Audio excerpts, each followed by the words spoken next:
Bonjour à tous, aujourd'hui on va voir comment installer la carte d'une M365 Pro sur une M365 normale. Donc voilà comment est livré le pack. Vous avez la carte, vous avez les différents supports et s'il y a besoin des doubles faces pour pouvoir fixer tout ça. Maintenant on va passer au démontage, au montage et au flashage. Ok, pour commencer on va enlever le tableau de bord d'origine. Vous voyez là, j'avais mis déjà un sticker de protection. Je l'ai décollé pour pouvoir ouvrir. Alors pour faire ça, vous utilisez tout simplement un tournevis plat et vous décollez un peu tout le tour. Voilà. Donc rien de compliqué à ce niveau-là. Vous sortez votre support. Maintenant, vous avez trois vis ici qu'on va dévisser. Là, trois petites vis cruciformes qu'on va dévisser tranquillement et rapidement. Je ferai une avance rapide.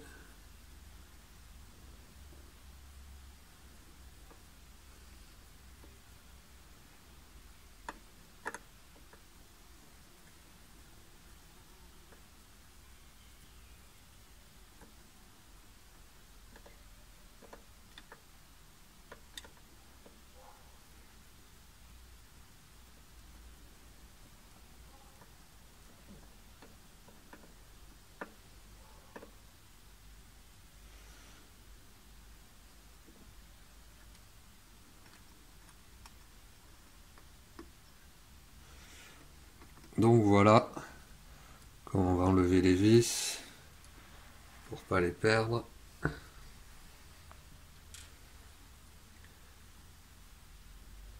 Jusque là, rien de bien compliqué. Faites attention de ne pas faire des faux contacts ici avec votre tournevis. Donc voilà. Maintenant, si vous voyez comment ça se passe, vous avez deux fils. Enfin, deux catégories de fils, un qui sont branchés ici sur ça, et l'autre qui est branché, si on tire un peu, vous allez voir ici. Tout simplement, on va débrancher ça. Ouais, pas bien compliqué. Et on va venir couper là pour débrancher les fils à l'intérieur.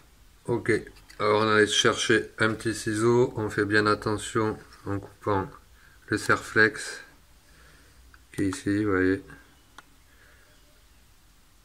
Il y en aura un qui sera fourni avec le pack pour pouvoir remplacer. Donc c'est ni plus ni moins une protection pour étanchéifier, c'est vraiment rien du tout. Comme vous pouvez voir, la nouvelle carte, elle est faite pareil. Vous avez ça qui va venir se brancher là. Et les autres câbles là qui vont venir se brancher à la place de ceux-là, exactement même couleur. Donc c'est pas compliqué, on va débrancher et rebrancher.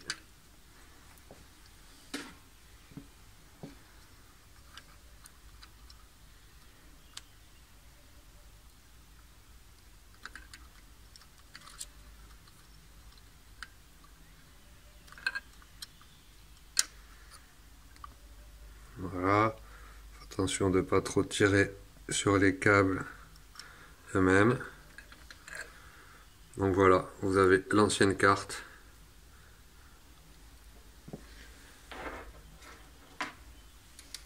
Et on remplace tout simplement par la nouvelle. On vient rebrancher ici. On ne peut pas se tromper, vous voyez, vous avez un détrompeur.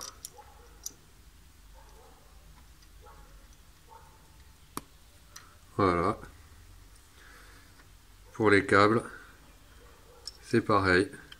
Vous avez des couleurs. Donc ici, le vert, le machin, le truc.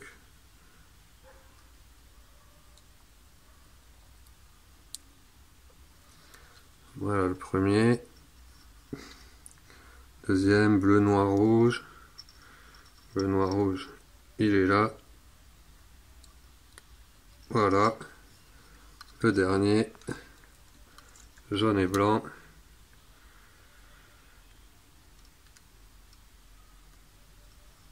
Voilà. Donc, on a branché. Maintenant, on va allumer pour voir ce qui se passe. Maintenant, ce qu'on va faire, c'est qu'on va se connecter avec l'application M365 Dongé V13 qui prend en charge les dernières versions du Bluetooth 81 et 100 pour voir s'il y a une mise à jour à faire ou pas. Donc, on se retrouve tout de suite. Donc voilà, donc on a branché, pour l'instant on n'a pas regardé les drivers, par défaut je sais que c'est le driver 1.4.0, je vais vous montrer ce que ça fait si on l'utilise sans mettre à jour. En fait voilà, vous n'avez rien, vous n'avez pas la vitesse, ça fonctionne, mais vous pouvez pas changer de mode, vous pouvez rien faire. Donc maintenant il faut le mettre à jour avec la version 1.5.5 qui est le driver de la M365 Pro pour avoir toutes les fonctionnalités. Pour ça, on prend l'application M365 Dongé, la version 13, qui prend en charge les dernières versions du Bluetooth, donc le 72, 71 et 100. Ce qui fait que même si vous avez la version, le driver 1.5.1, ça posera pas de souci. Donc maintenant on va se connecter à la trottinette. Vous voyez qu'il y a le Bluetooth qui clignote. On se connecte. On fait un check version. Et là vous voyez que ça nous met une version BMS 0, Bluetooth 10.200, BLE pareil. On refait un check version. Et là, on a la version du driver. Pourquoi on n'a pas les bonnes versions du Bluetooth et du BMS? Parce que ce sont des cartes clones qui fonctionnent parfaitement compatibles, mais qui valent juste à peu près 4 fois moins cher. Donc maintenant, on voit qu'on a la version du driver 1.40. Il nous faut la version 1.5.5. Alors pour ça, j'ai téléchargé à l'avance. Je vous mettrai tous les liens dans les descriptifs de la vidéo. Vous faites Open Bin et on va là où on a moi j'ai téléchargé les différents drivers.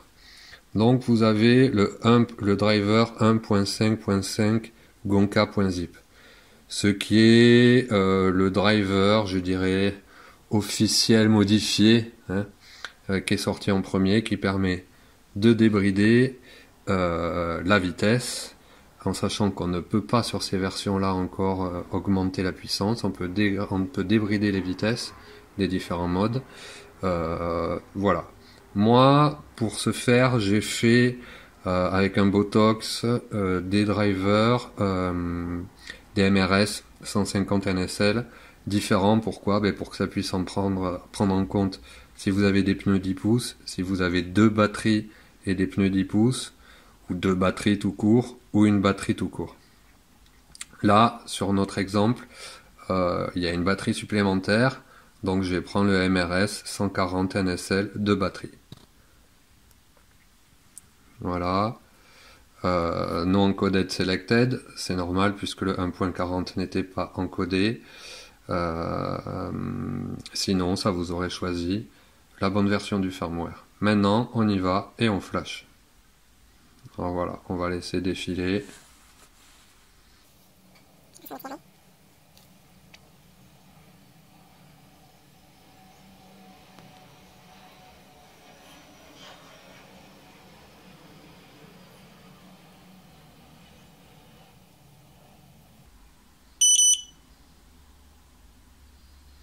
Voilà, on est arrivé à la fin. Vous avez vu que là tout de suite ça l'a switché sur le mode écho. On refait un petit check version et là on voit qu'on est passé au driver 1.5.0. D'ailleurs, bon, j'ai posé le téléphone. Vous avez vu que la procédure est simple. Maintenant, on va vérifier qu'on ait les différents modes. Vous voyez, éco, normal, sport. On repasse au mode éco. On va passer au mode, on allume la lampe. Vous voyez, ça s'est allumé et vous avez le petit icône là. Et ici, vous avez les icônes des différentes barrettes de batterie. Maintenant, on va, je vais juste lancer un peu la roue pour voir si ça marche.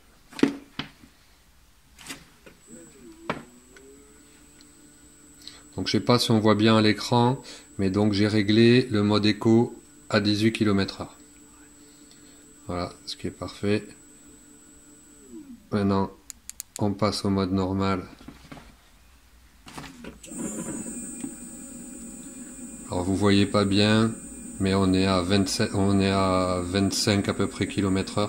Ça c'est l'écran qui donne, c'est l'écran du téléphone qui donne pas bien. On voit qu'on a les différents modes qui marchent. Et double clic, on passe au mode sport. Où là vous êtes débridé et vous êtes à 30 km/h.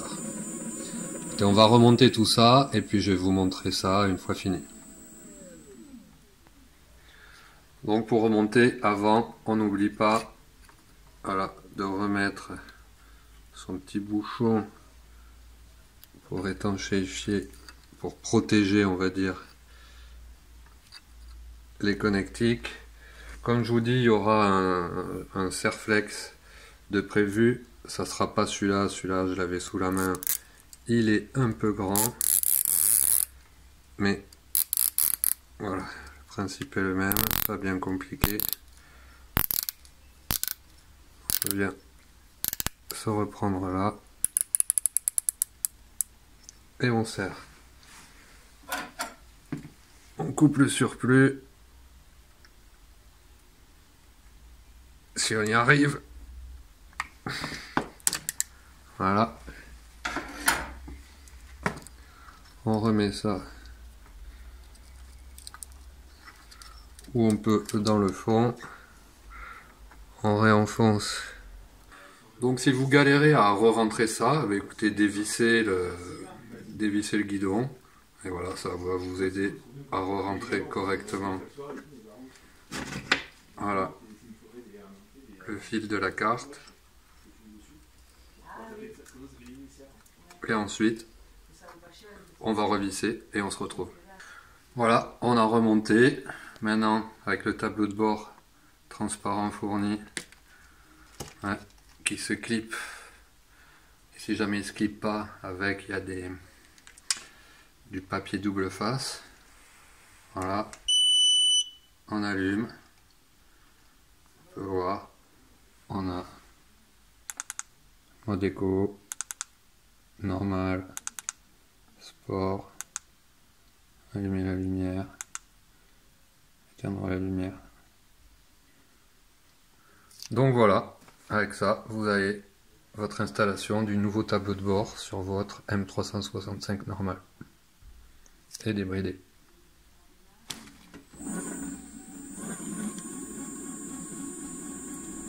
Voilà. Vous voyez qu'elle est débridée, on est à 30-31 km/h. A bientôt pour un prochain tuto.